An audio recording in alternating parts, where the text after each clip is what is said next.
Formula 1 కేసులో కీలకమైనటువంటి మలుపు. ఏసీబీ దాఖలు చేసినటువంటి ఛార్జ్షీట్ కేటీఆర్ని అరెస్ట్ చేయలేదు.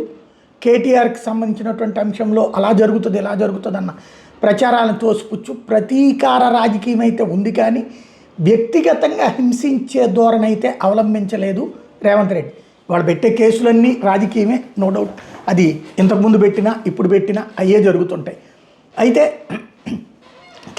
కేసీఆర్ హయాంలో రేవంత్ని అరెస్ట్ చేసి జైల్లో పెట్టినట్టు కేటీఆర్ని కూడా అరెస్ట్ చేసి జైల్లో పెడితే జైలు నుండి బయటకు వచ్చినటువంటి రేవంత్ సీఎం అయినట్టు రేపు పొద్దున కేటీఆర్ కూడా జైలు నుంచి బయటకు వచ్చి సీఎం అవుతాడన్నటువంటి కాన్సెప్ట్ని రానియకుండా, అట్లాంటి ఒక సింపతి రానియకుండా జాగ్రత్త పాటించారు.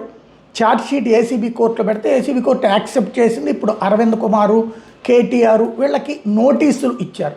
ఆ నోటీసులకి ఇక కోర్టులో విచారణ మాత్రమే జరుగుతుంది. తద్వారా ఒక గేమ్ పర్ఫెక్ట్గా ప్లే చేయగలిగారు రేవంత్ రెడ్డి. స్ట్రాటజిస్ట్ అన్నటువంటిది ప్రూవ్ చేసుకున్నాడు.